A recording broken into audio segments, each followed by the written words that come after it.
บายดีพี่น้องยามตอนเที่ยงนี่ขึ้นมาแล้วบ่ลุงพ่อนะก็ขึ้นมาตะมัดเข้าพี่น้องป้าบัวก็ลูกขลุ่นอยู่สบายดีอีกรอบพี่น้องจ๋าเตรียมแล้วได้เมนูยังปลาบัวมันเมนูหมูน้ำตกจ้ายินดีต้อนรับสู่ช่องแม่น้องบัวอีกเด้อพี่น้องจ๋าเตรียมไว้กระโดนเติบแล้วก็คล้ายพอดีเลยเตรียมหั่นหมูเสร็จกับลูกค้าก็มาซื้อเพอลูกคู่คุณอยู่ป้าบัวกับพี่น้องเอ้ยแน่สุดรสเบิดบอกยังดอกเศร้าเมื่อยเนี่ยจังกินลุงพรก็ได้ม่วนบ่มัดเข่าหน้าเหียนกล้าเหียนเข่าเหียนนะมุดมัดพี่น้องหุ่นหวยที่มันใหญ่กับบ่ได้วิดมากเพิ่นเล่าให้พี่ให้น้องฟังแน่บ่ได้ลงไปป้าบัวบ่ได้ลงไปถ่ายเบิ่งพี่น้องเพราะว่ากับน้องบิ๊กถ้ากระชุดแถวกันต่อครั้งนี้ยังอีกแถวขั่วตอนแรงๆนี่แหละกันนานๆก็สิลงนั่งอีกแถวขั่วที่มันให้มันแล้วนะได้อัปเดตให้เบิ่งลูกน้องบ่มีไผว่างเลยบ่มื้อนี้น่ะไปรับจ้างตัดเข้ามันลูกน้องก็ได้เจ้าหูน้อยโพดเลยมอต้นกระติดอันคลองอันไม่เท่าอุดทั้งว่ะมัดของไม่เท่าอุดนะว่าขมีกับลุยก้อนว่ะบ่ว่างเคยบ่ว่างเอาก็เฮ็ดได้ทำเอาเฮ็ดได้มึงได้ว่างมาหาเฮาว่ะจะใช้พริกเพชรอะไรเด้อหมูหมวนทองมีอะไรนี่จะเป็นอะไรน้ำตกแต่สิใช้ปลานิดนึงพี่น้องใส่พ่อลูกน้องบอยกับข่าวบ้านมาเมื่อกี้นี่พี่น้องปวดขาแห้งพักท้องว่าหนาพักครึ่งมือประสาทน้องบอยกับข่าวบ้านจ้าแต่กระชิบว่าได้หายลงไปเฮ็ดซอยพ่อเราเพราะว่าคนปวดขาแห้งขาบวมลื่นๆเนาะให้เพิ่นพักครึ่งมือพี่น้องขนาดกะคันเพิ่นออกมาอยู่ห้างได้แต่เพิ่นออกมาอยู่ห้างก็บวชสิลงช่วงบ่ายมันจะซอยกันลุงพรได้หามัดประบัวได้มัดหนึ่งแต่ยังดีได้นอกพี่น้องเนาะล้มไม่วี่ล้มแห้งมึงว่าอะไรจังว่าผ้ากินจะผ้าลงพี่น้องเล่เมื่อมันแล้วมันหักโบเมื่อยดอกมันบ่แดดเนาะมันบ่แดดมันนี่นะพี่น้องก็ต้องใส่ข้าวขัวอะไรเนาะต้องใส่ได้มันสิอืดน้ำกินยังเอาลงไปแล้วบ่จะลุมเนี่ยนี่รถชาเล้งนี่ครับเติมใช้ไม้อีกลงไปคนหน่อยเป็นจังซี่ได้พี่น้องเอ้ยอันอยู่ชาวไร่ชาวนาเนี่ยถ้าครอบครัวได้มีคนหน่อยเนี่ยที่ยุ่งแน่เป็นเรื่องธรรมดาหมดได้คันเฮาบ่ได้จ้างในบ้านหมู่มาซอยนะคันเฮ็ดเท่าในครอบครัวนะโอ้แต่ว่าก็ผ่านแล้วก็แล้วไปดอกก็บ่ยุ่งปานใดคันมันบ่แล่นน้ำผ้าน้ำพ่นแล้วนี่เนาะแต่ละปีเฮาก็ค่อยเฮ็ดไปเช้าลุงมัดจะเช้าก็ได้อันนี้โอ้จักอีหยังหนุ่มหัวใจน้ำผ้าน้ำพ่นก็พอแห้งหนุ่มเรียกอะไรยังบ่พอผ้าน้ำพ่นยังบ่พอยังมายุ่งข้าวเฮียนอีกพี่น้องโอ้ยตั้งแต่เฮ็ดมาเลยน้องบิ๊กน้องบอยจนใหญ่มันทั้งก็ไม่ปีนี่แหละยังจะกระเรียมันบ่พอยังเถ่าเจ้าซิมึงลูกมันบ่พอน้ำปลาบ่จะว่าบ้าว่าไปจักปลาบวกกับซิมอะไรอะไรแนวอะไรอ่ะซิมมึงดูเถอะบ่พอยังพอละได้แล้วเนาะได้แล้วใจหอมแล้วเนาะหอมกระหันไว้กับจนเหี่ยวเอกเพื่อย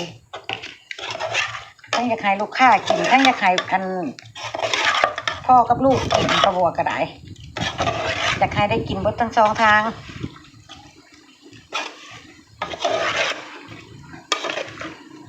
นี่เรียบร้อยแล้วเมนูได้แล้วมึงทำหน่อยนะน้องบิ๊กกันลุยมือนี่ปีนี่นี่เรียบร้อยแล้วพี่น้องเมนูหมูน้ำตกปลาบัวเสร็จเรียบร้อยชิจืดในเด้อลุงพรเราบุกินเพชรพี่น้องไปแต่งผ้าขาวพี่น้องแต่งผ้าขาวมาใกล้เยอะเราไปลูกบนห้างก็ได้พอแดงซอยแห้งพอมาพี่น้องมา บายดีพี่น้อง สบายดีอีกรอบแล้วจ้ะพี่น้องจ้ะมา บายดี มาแล้วซองพ่อลูกขึ้นมากระทงแล้วจ้ะมากินน้ำกันจ้ะพี่น้องน้ำโต๊กหมูแม่บัวรออยู่ยังมาดีกว่าแซ่บปะกินมันลายๆได้ใส่แห้งได้ใส่แห้งดึงมัดเข่าได้กินหน่อยบ่มีแห้งได้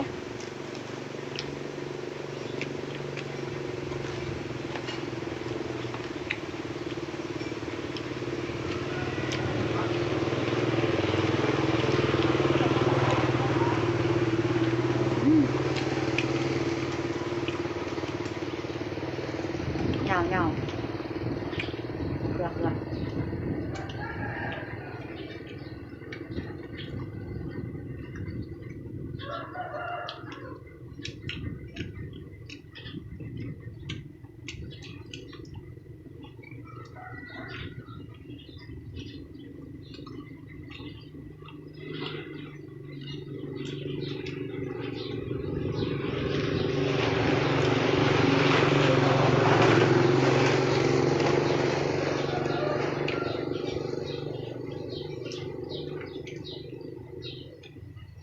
ของเหี่ยวปลาคืออะไรร้าย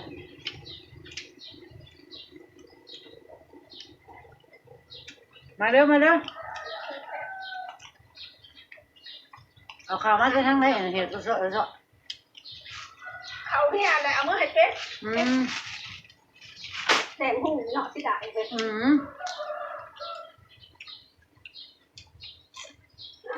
ำดังตะก้อน ตัดทั้งใดมือนี่ ท่านนี่แล้ว ทุ่งนี่บอกทางลงนะบอกอันนี้ไม่ได้สิ นั่งแล้วมันก็เลยไปตัวม่วงลงไปแล้วมัน ข้าวเมียงข้าวเจ้าบอก ข้าวเจ้าเด้ข้าวเหนียวเด้ข้าวเจ้าเด็กไทย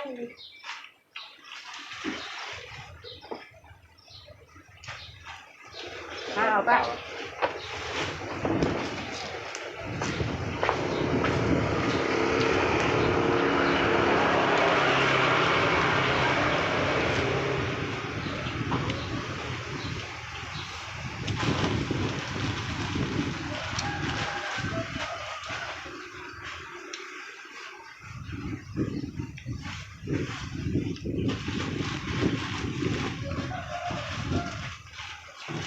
อันนี้จะอันเจ้าตัวนี้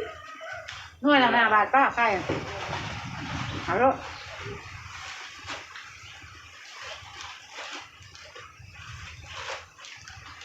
ที่กินยัง เขาบอกอยากไปที่มาตรงนี้เขาจะบุกกิน เล็กน้อยนั่นได้มาม่าไข่น้องบินบ่อยคือกัน กินเนี้ยเนี่ย ก้อยกิน ลาบหมู ก้อยกินปิ้งเป็ดแล้วป่ะ ใครมาทำมือแล้ว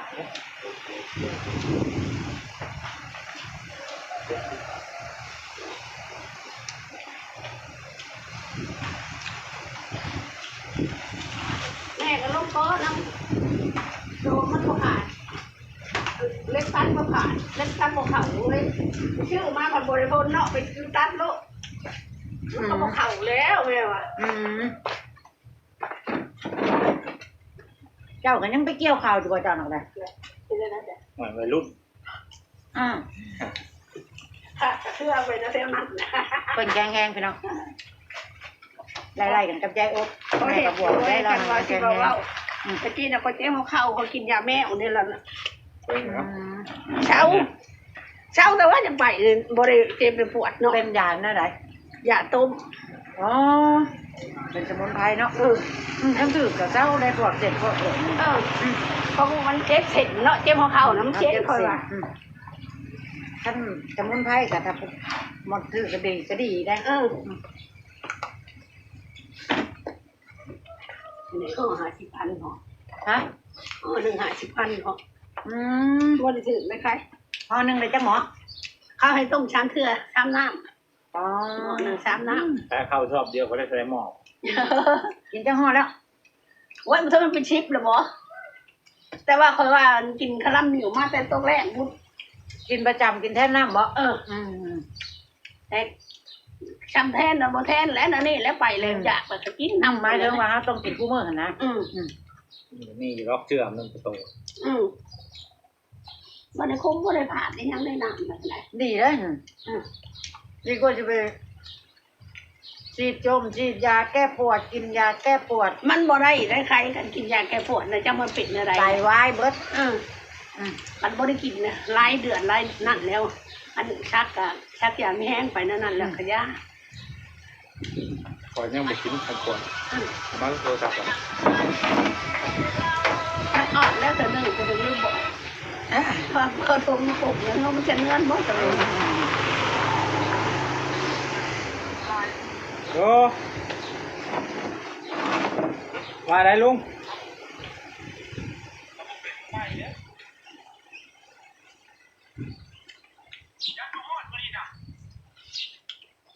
แล้วบอกท่านไผ่หัวหน้าก็วุ่นวายอยู่หัวหน้าน้องบัวก็ได้จะอยากไปทั้งใดเอารถไปก็เอิ้นเนาะ เนี่ยค่ะเดี๋ยวมันนั่นกันยังไงเงินน้อยแล้วมันสะบ้านเลยมันก็บ่ได้เฮิงมันได้ได้มันขนาด ทำงานเพลียได้มาปวดขา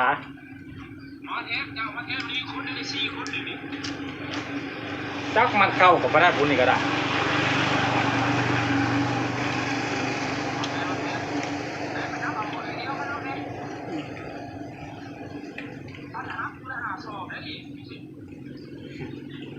หลายเลย ยกเครื่องมือก็บ่ได้บ่หัวหน้าขาใครเรื่องอยู่ไอ้ละไอ้พยาบาลยังไงมันมัดข่าวเต็มทุ่งอยู่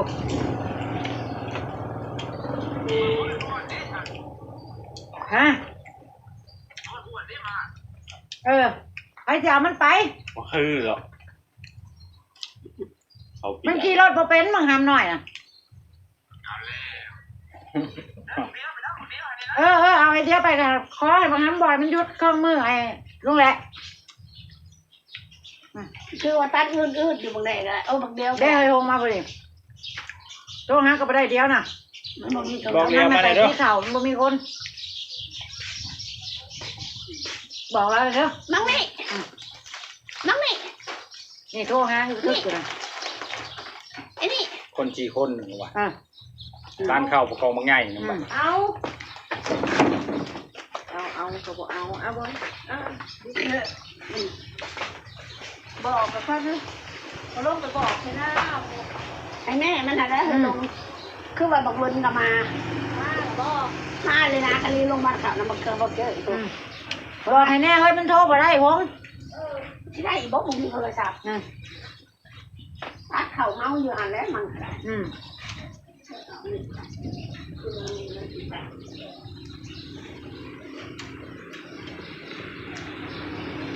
เนี่ยว่าประทังน้องมาหรือเปล่า เลยนะที่มาล่าดูตัวกัน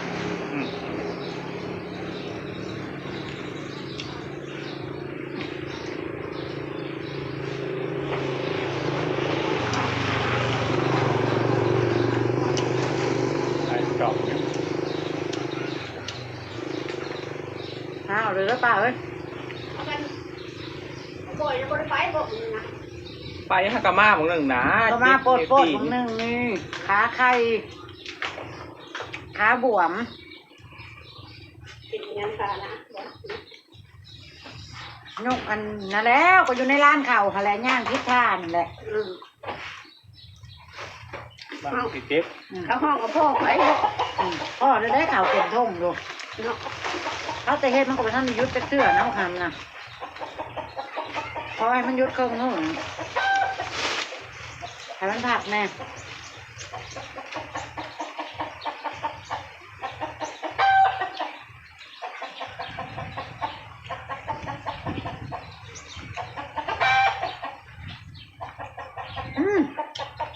แซ่บ